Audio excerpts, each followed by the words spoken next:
You are a project, a renovation, a before photo waiting for an after. You've read the books, listened to the podcasts, downloaded the apps, bought the planners, joined the challenges, set the goals, tracked the habits, optimized your sleep, hacked your dopamine, cold-plunged your mornings, and meditated your way to a slightly lower resting heart rate, spending thousands of dollars and thousands of hours trying to become a better version of yourself.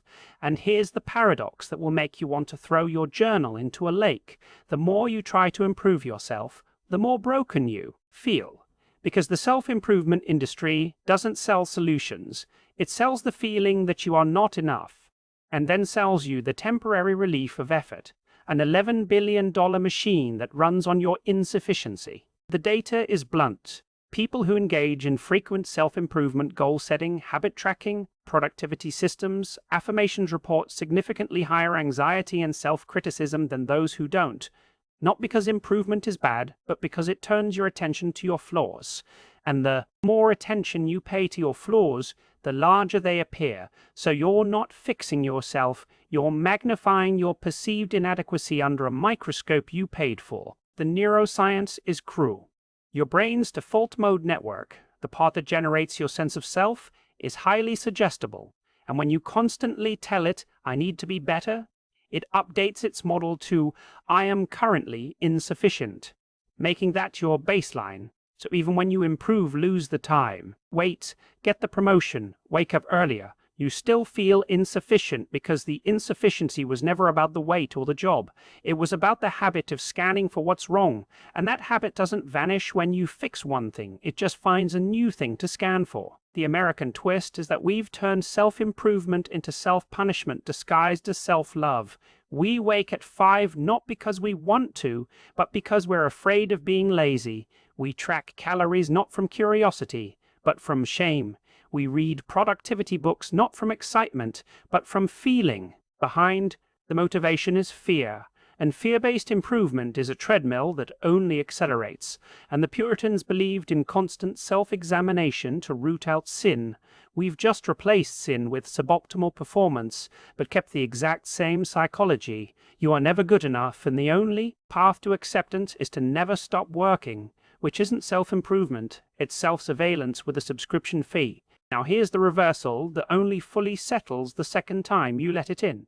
The most peaceful, effective, genuinely successful Americans aren't the ones who optimize everything. They're the ones who learn to be strategically bad at some things, understanding that the goal of life isn't to become a flawless machine, but to be a messy, inconsistent, occasionally brilliant human being who has stopped trying to fix every flaw and started accepting that some flaws are just features. They sleep in on Saturdays, eat the cake, skip the journal when they're tired, and those failures don't ruin their lives. They make them likable and sane, because a person who is always improving is exhausting to be around, including for themselves. Let me tell you about Amanda, a self-improvement devotee with a 5-hour morning routine: gratitude, visualization, journaling, yoga, green smoothie, Duolingo, a productivity audit, who was miserable and told her therapist, "I'm doing everything right. Why do I feel like a failure?" The therapist asked a dangerous question. What if you stopped trying to improve for 30 days? Amanda looked like she'd been asked to set herself on fire, but agreed. For 1 month. No goals, no tracking, no morning routine except coffee and a shower, reading for pleasure, not optimization, eating without logging, going to bed without reviewing failures. And the first week was agony, the second week boredom, the third week something she hadn't felt in a decade. Peace, not happiness exactly, just quiet. And she realized her relentless self-improvement had been a way of avoiding the present moment. If she was always working on becoming someone else, she never had to be who she already was, and who she already was: tired, funny, a little messy, good at her job, bad at small talk, was actually fine, not perfect. Fine, and fine turned out to be enough. The American cognitive paradox sits right here. We chase self-improvement like salvation, but the chase itself is the sickness, and the only ones who escape the trap are those who distinguish growth from grinding. Growth happens naturally when you're engaged in something you love.